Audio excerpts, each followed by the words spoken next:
Eli's breath caught as the sleek black car pulled up beside him, its tinted windows sliding down to reveal a man who looked like he'd stepped out of a dream or a nightmare. Marcus Kane, all sharp cheekbones and piercing blue eyes, leaned forward, his voice smooth as velvet. "You look like you could use a better night than this one." In that moment, under the flickering neon of a Brooklyn dive bar, Eli, a 22-year-old drowning in student debt and heartbreak, felt the ground shift beneath him. He'd been scraping by, waiting tables and dodging his landlord's calls, when Marcus appeared like a savior in a tailored suit. Eli wasn't naive. He knew what men like Marcus usually wanted: a sugar baby, a fleeting distraction, a transaction. And honestly, Eli was tired. Tired of the grind, the loneliness, the ache of being invisible in a city that chewed up dreamers like him. So when Marcus offered a ride, a drink, a chance to feel something other than desperation, Eli said yes. He didn't know he was stepping into a game where the rules were written by someone else. They drove through the city, Marcus's car slicing through the night like a predator. The leather seats smelled of money, and Marcus's cologne something expensive, like cedar and ambition, filled the air. Eli stole glances at him, trying to read the man who seemed too perfect, too polished. Marcus was older, maybe 28, with a smile that promised everything and revealed nothing. "What do you want from life, Eli?" he asked, his voice low, as if he already knew the answer. Eli laughed nervously, muttering something about art school and freedom. Marcus's eyes gleamed. "I can give you that," he said. "All of it." The first night was a blur of champagne and rooftops. Marcus took him to a penthouse that overlooked Manhattan, the kind of place Eli had only seen in movies. Crystal chandeliers, floor-to-ceiling windows, a view that made the city feel like it belonged to them. Marcus was charming, attentive, asking about Eli's sketches, his dreams, his past. Eli opened up, spilling stories of his small-town childhood, his coming out, the way his family's silence had driven him to New York. Marcus listened, his gaze intense, like he was memorizing every word. By the time they kissed, Eli was dizzy with want, with the thrill of being seen. But there was a moment, just before dawn, when Marcus's hand lingered too long on Eli's wrist, his grip a little too tight. "You're mine now," he murmured, half joking, half something else. Eli laughed it off, chalking it up to the alcohol, the late hour. He didn't see the warning signs, not yet. Marcus was rich, powerful, and interested in him. What was there to question? Eli had spent so long feeling like nothing. Being wanted felt like everything. The next few weeks were a whirlwind. Marcus showered Eli with gifts, designer clothes, a new phone, even a studio space to paint. He'd show up at Eli's shifts at the diner, whisking him away to exclusive clubs or private dinners. Eli's friends noticed the change: new shoes, a glow in his eyes, but they also noticed how Eli's phone buzzed constantly with Marcus's texts. "Where are you? Who's with you? Come to me." At first, Eli found it flattering. Marcus cared. Marcus wanted him. But the texts grew sharper, more insistent.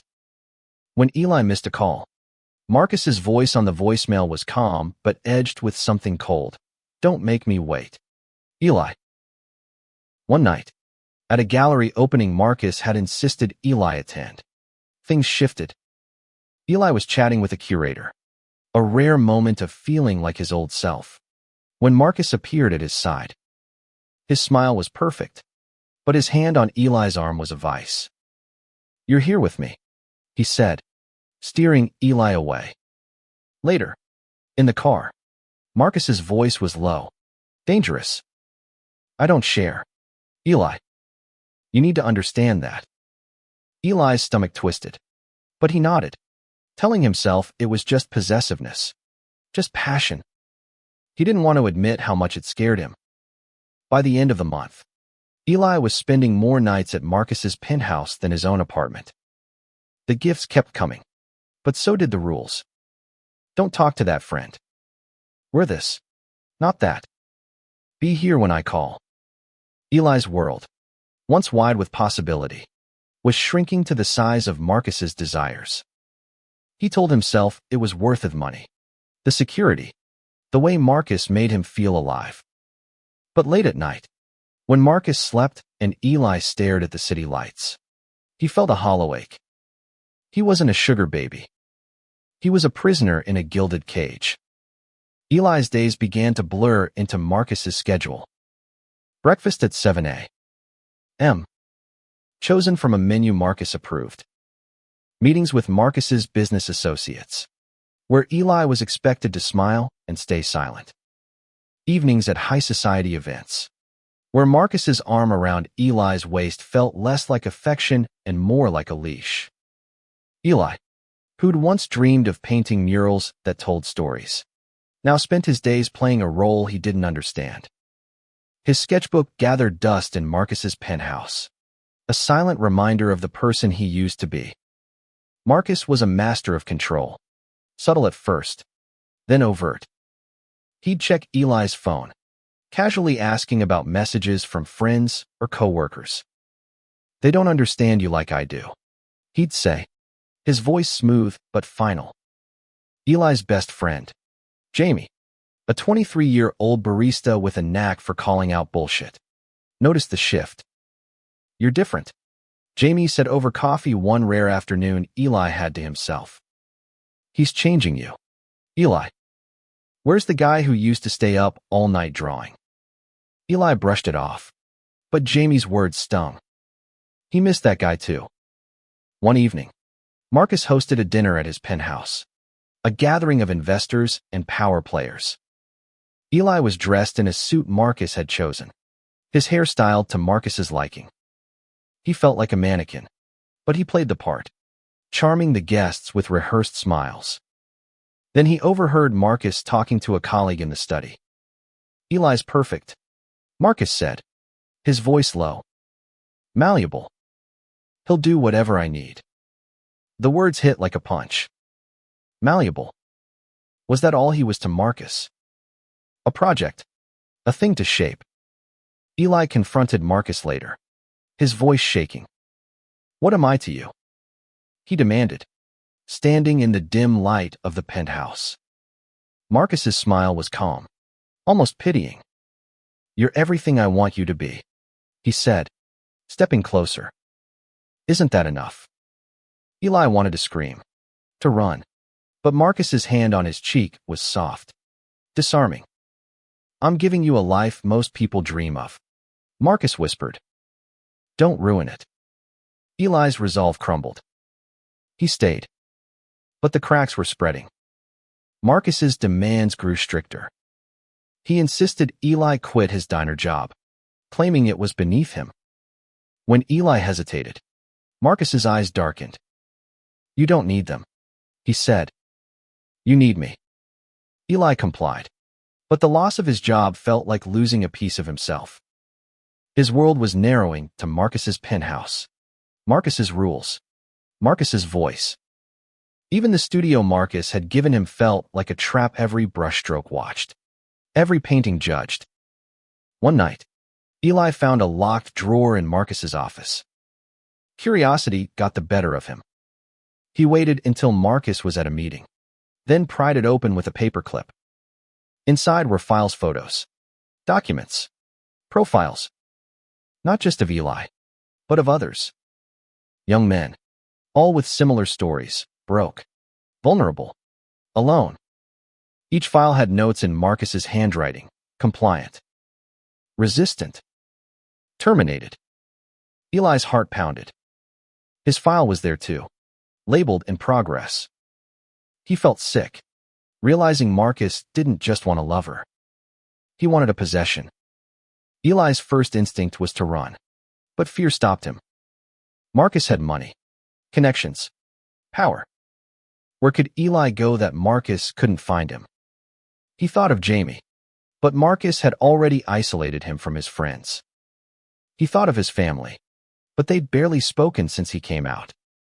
For the first time, Eli felt truly alone.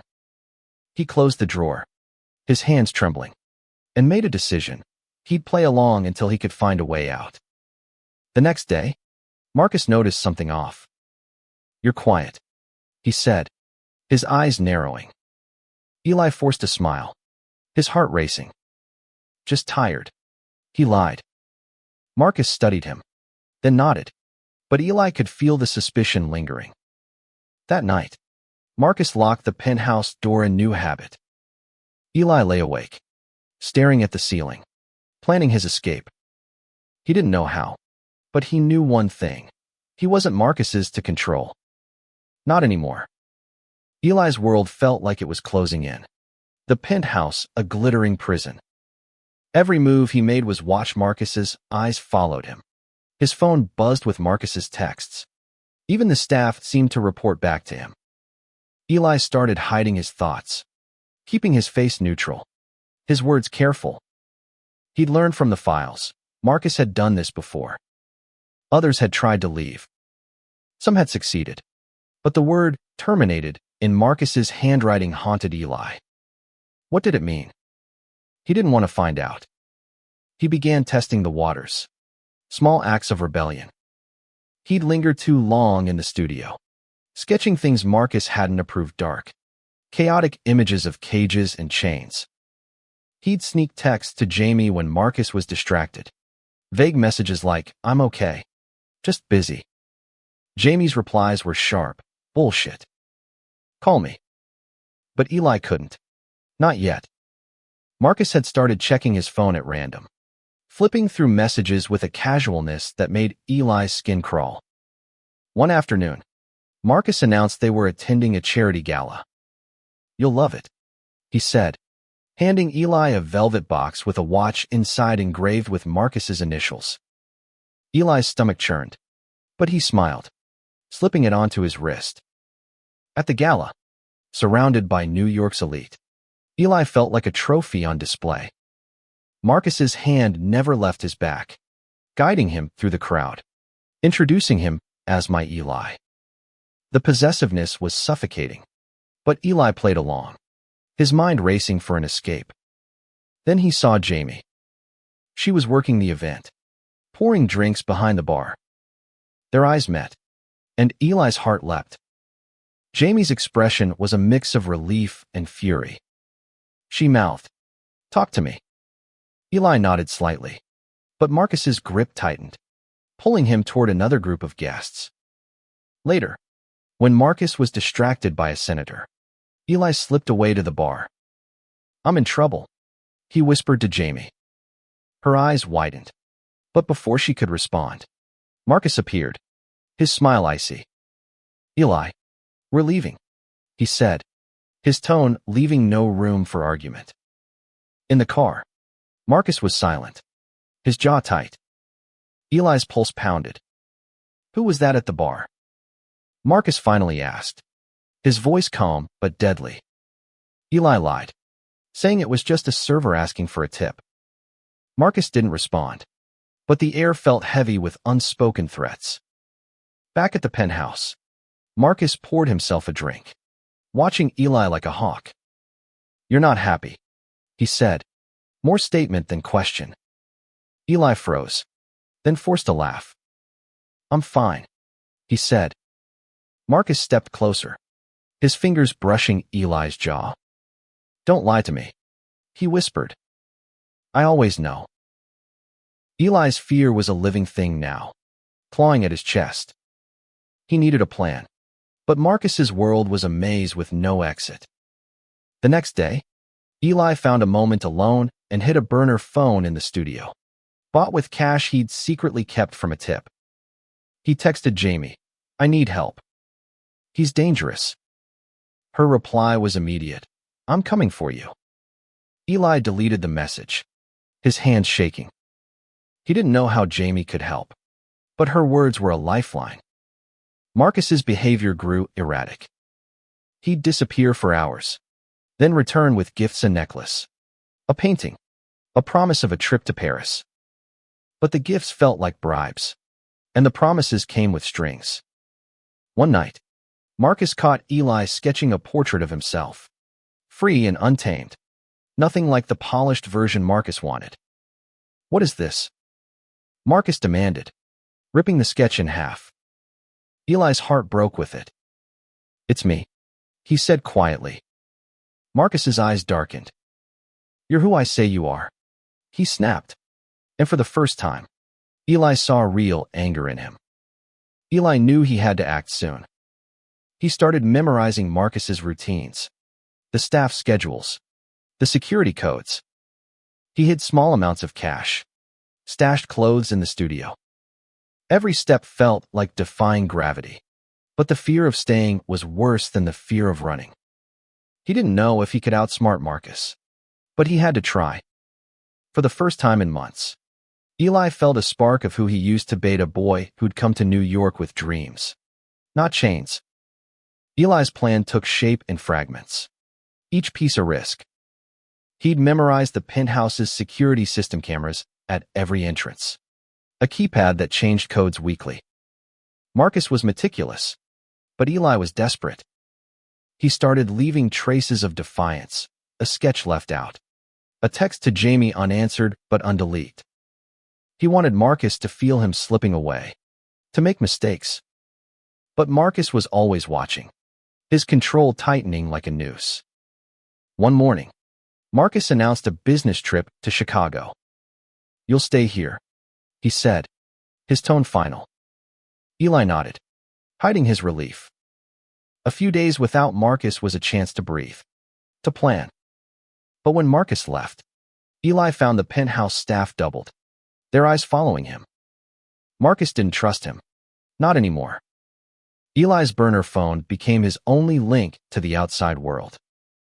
He texted Jamie late at night, detailing Marcus's patterns, the security, his fear. "I'm working on it," Jamie replied. "Stay strong." Eli used the time to search the penthouse.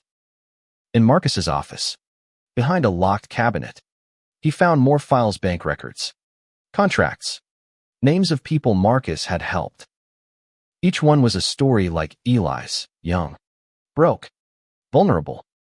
Some had disappeared, others marked as relocated. Eli's file was thicker now, with photos of him at the gala, the diner, even asleep in Marcus's bed. The violation made his skin crawl. He took photos with the burner phone, evidence for when he escaped.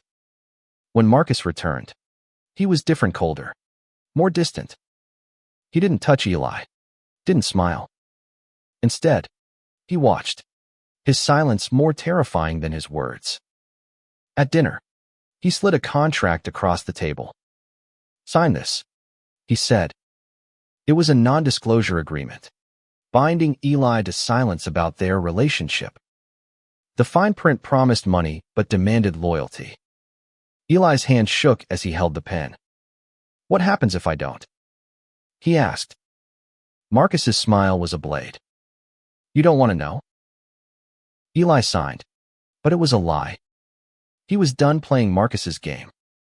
That night, he slipped into the studio and hid the burner phone in a paint can. He sketched furiously, pouring his fear, his anger, his hope into every line. The drawings were his rebellion, proof he was still himself. He hid them in the ceiling tiles, a secret Marcus couldn't touch. But the next morning, Marcus was waiting in the studio, holding one of Eli's sketches. "You're hiding things," he said, his voice low. Eli's heart stopped. Had Marcus found the phone? The evidence? "I'm just drawing," Eli said, his voice steady despite the panic. Marcus studied him, then tore the sketch apart. "No more secrets," he said, stepping closer. Eli backed away, his mind racing. He needed to contact Jamie, but Marcus was everywhere. That night, Eli waited until Marcus was asleep, then slipped into the bathroom with the burner phone. He texted Jamie, "Tomorrow." "I'm ready." Her reply was a single word, "Good." The next day, Marcus took Eli to a private club, a place where power hung in the air like smoke. Eli played the part, but his mind was on Jamie's plan. She'd found a lawyer, someone who'd dealt with men like Marcus. The lawyer needed Eli's evidence, the photos, the files. Eli had to get them out of the penthouse. During a moment alone at the club, he slipped the burner phone into a waiter's tray. A note taped to it. For Jamie. Don't ask. He prayed it would reach her. Back at the penthouse, Marcus was restless, pacing. You're different, he said, his eyes searching Eli's face. What's changed? Eli shrugged, his heart pounding. Nothing. He lied. Marcus grabbed his wrist, hard enough to bruise. Don't test me, he said. Eli pulled away, his fear giving way to anger. I'm not yours, he snapped. The words hung in the air. A line crossed. Marcus's face hardened, and Eli knew he'd just raised the stakes. Eli's defiance was a spark in a powder keg. Marcus didn't yell, didn't hit him, but his silence was war-sea predator sizing up prey. Eli felt the weight of it, the knowledge that he'd pushed too far. He needed to move fast. Jamie had the burner phone now, with the photos of Marcus's files. The lawyer was building a case, but Eli had to stay alive long enough to use it. Every moment in the penthouse felt like a countdown. Marcus doubled down. He changed the security codes, installed new cameras. Eli's phone, his real one, was confiscated, replaced with one Marcus controlled. For your safety, Marcus said, his smile a mask. Eli nodded, playing the obedient role, but his mind was sharp, cataloging every detail. He noticed the staff's routines, the delivery schedules, the moments when Marcus was distracted by calls. Escape was a puzzle, and Eli was piecing it together. Jamie's messages came through a new channel, a coded email account she'd set up. Lawyer says we need more, she wrote. Proof of coercion. Eli's stomach sank. The files were damning, but they weren't enough. He needed something undeniable, something that showed Marcus's control. He started documenting everything: Marcus's words, his threats, the way he locked the doors. He hid the notes in his sketches, written in tiny script only he could read. One night, Marcus threw a party, a lavish affair for his inner circle. Eli was on display again, dressed in clothes that screamed wealth but felt like chains. He smiled, laughed, played the part, but his eyes scanned the room for opportunities. He overheard Marcus talking to a man named Victor, a lawyer with a shark's grin. Eli's almost ready, Marcus said. A few more weeks, and he'll be perfect. Victor laughed, and Eli's blood ran cold. Perfect for what? A transaction. A deal. He needed answers. Eli slipped into Marcus's office during the party, heart pounding. He found a locked safe, but the files from before were gone.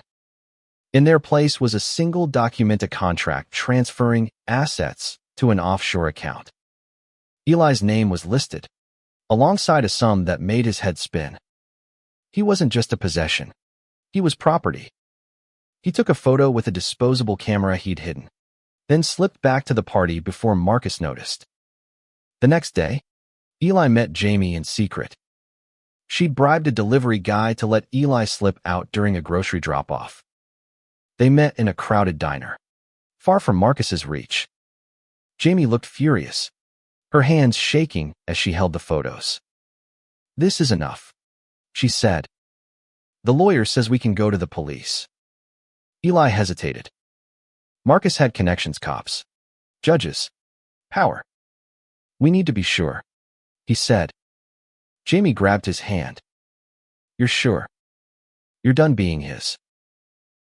Eli returned to the penthouse, his resolve steel. He played Marcus's game, but every smile was a lie, every touch a calculation. Marcus seemed to sense the shift, his eyes narrowing. You're planning something, he said one night. his voice soft but deadly. Eli's heart raced, but he laughed it off. "Just planning my next painting," he said. Marcus didn't buy it, but he didn't push not yet. The lawyer needed one final piece, a recording of Marcus admitting his control. Eli knew it was risky, but he had no choice. He hid a small recorder in his jacket, bought with the last of his hidden cash. At dinner, he steered the conversation, probing Marcus's ego. "You always get what you want, don't you?" Eli said, his voice teasing but sharp. Marcus smirked. "Always," he said. "And I want you, Eli. Completely." Eli's heart pounded, but the recorder caught it all. He was Closiso freedom. Eli's hands shook as he hid the recorder in his sketchbook, its tiny red light a beacon of hope and danger. He'd gotten what he needed, Marcus's voice, clear and damning, admitting his obsession with control. But the victory felt fragile. Marcus was too smart, too paranoid. Eli had to get the recording to Jamie before Marcus suspected anything. Every creak of the penthouse, every glance from the staff, felt like a threat. Marcus's behavior grew unpredictable. He'd swing from charm to coldness, showering Eli with affection one moment, then interrogating him the next. "You're distracted," Marcus said one morning, his eyes locked on Eli's. "Something on your mind?" Eli forced a smile, his pulse racing. "Just thinking about you," he said, hating how easily the lie came. Marcus studied him, then nodded, but Eli knew time was running out. Jamie's plan was in motion. The lawyer had connections with a detective who wasn't on Marcus's payroll.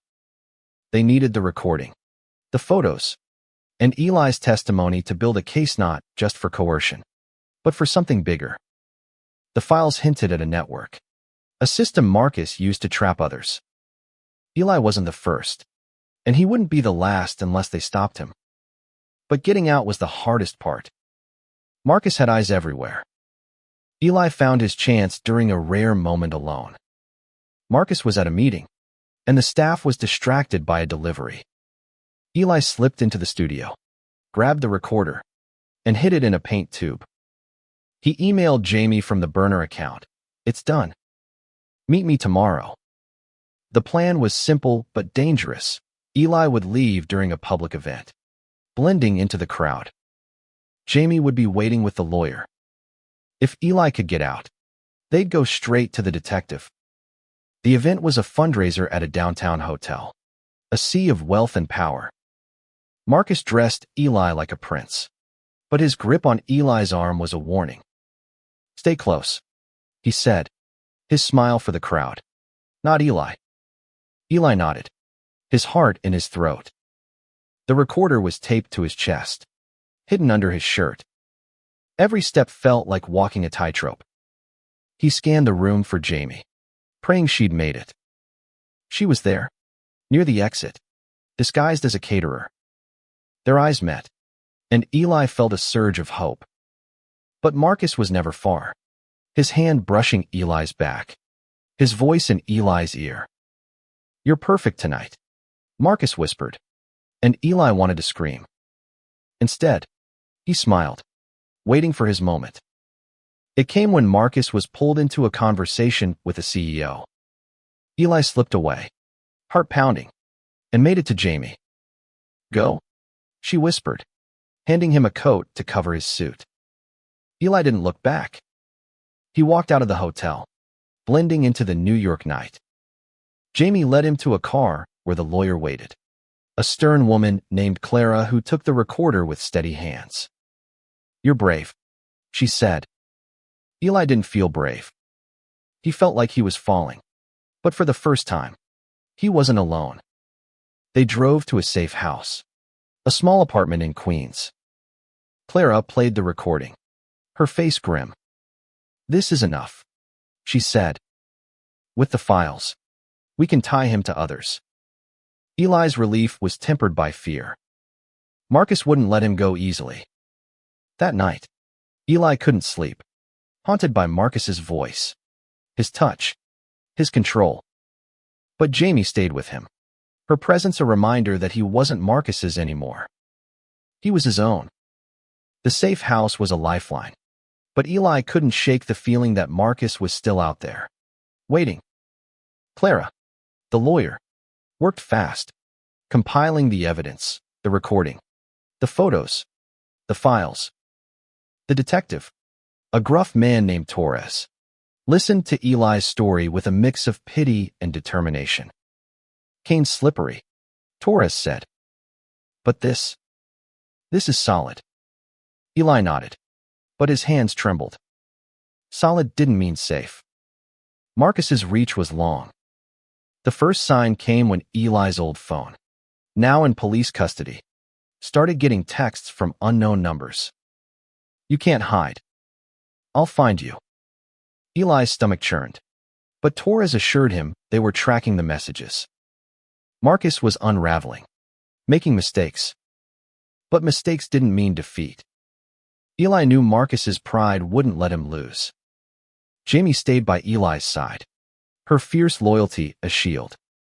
She'd quit her job to focus on keeping Eli safe, crashing on the safe house couch. "You're not doing this alone," she said, her voice firm. Eli wanted to believe her, but fear was a constant companion. He started sketching again, not for Marcus, but for himself. The drawings were raw, angry, full of the pain he'd carried. They were proof he was still here, still fighting. Clara uncovered more about Marcus's network.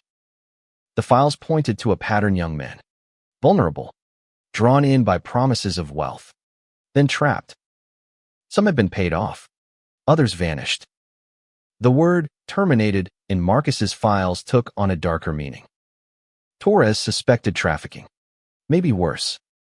Eli's testimony was key, but going public meant exposing himself. "He'll come for me," Eli said. Clara's eyes softened. "He'll try," she said. "But we're ready." The plan was to file charges quietly, catch Marcus off guard. But Marcus was always a step ahead. One night, the safe house got a delivery: a single rose. No note. Eli's blood ran cold. Only Marcus would send something so personal, so cruel. Torres tightened security, but Eli felt the walls closing in again. He wasn't just fighting for freedom now. He was fighting for his life. Eli and Jamie worked with Clara to prepare for the deposition. Every detail of Marcus's control, every gift, every threat, every locked door went into the record. Eli's voice shook as he spoke, but it grew stronger with every word. He wasn't just telling his story. He was telling the stories of the others in those files, the ones who didn't make it out. The weight of it was crushing, but it fueled him. Then came the break. Torres's team traced the rose to a florist paid in cash, but the delivery driver gave a description that matched one of Marcus's staff. They had a lead. Torres moved fast, raiding Marcus's secondary office. They found more files, more names, and a ledger linking Marcus to offshore accounts. The net was tightening, but Marcus was still free, still dangerous. Eli's dreams were haunted by Marcus's face, his voice, his hands. But in the safe house, surrounded by Jamie's stubborn hope and Clara's fierce determination, Eli found something new: strength. He wasn't the boy who'd stepped into Marcus's car months ago. He was someone who'd survived, who'd fought, who'd chosen himself. The final battle was coming, and Eli was ready to face it. The deposition was set for a gray morning in a nondescript courthouse. Eli sat in a small room, flanked by Clara and Torres, his hands gripping the table. Every sound: the creak of a chair, the hum of the ache, made him flinch. Marcus was out there, somewhere, and Eli knew he wouldn't go down quietly. But this was it, the moment Eli took back his life. Clara had built a case like a fortress. The recording, the files, the photos, the ledger, it all painted a picture of Marcus as a predator, not a savior. Torres's team had arrested 2 of Marcus's associates, who'd turned on him for lighter sentences. The evidence was overwhelming, but Marcus was still missing. He'd vanished after the raid, his penthouse empty, his accounts frozen. Eli's fear was a knot in his chest, but he refused to let it win. In the deposition, Eli told his story, every word a weight lifted. He spoke of the gifts that became chains, the love that became control, the fear that became rebellion. The prosecutor listened, her face unreadable, but Clara squeezed Eli's hand under the table. When it was over, Eli felt raw but free. He'd done it. He'd spoken his truth. Now it was up to the system to do the rest. Days later, Torres got a tip. Marcus had been spotted in a private airstrip, trying to flee the country. The arrest was swift, public, humiliating. Eli watched it on the news, Marcus's perfect facade crumbling as he was led away in handcuffs. The man who'd owned Eli's world was just a man now, small and human. Eli cried not for Marcus, but for himself, for the others, for the freedom he'd fought for. The trial was months away, but Eli was already rebuilding. He moved into a tiny apartment with Jamie, paid for with a fund Clara had set up for victims. He started painting again, his work darker but brighter, full of life. Galleries noticed, and soon Eli's art was selling. His name whispered in circles Marcus could never touch. He wasn't rich, but he was free, and that was enough. Jamie stayed as rock, her laughter filling the gaps Marcus had left. One night, over cheap pizza, she asked, "You ever think about love again?" Eli smiled, his first real smile in months. "Maybe," he said, "but it'll be my choice this time." He thought of the others in Marcus's files, the ones who didn't make it out. He'd paint for them, live for them, love for them. The story didn't end with Marcus's arrest. Eli knew the scars would linger, the fear would creep in. But he also knew he was stronger than the cage Marcus had built. He'd walked into a trap thinking it was salvation, but he'd walked out knowing his worth. In the quiet moments, when he sketched under the New York sky, Eli felt it, a life that was his, a heart that was whole, a future that was free.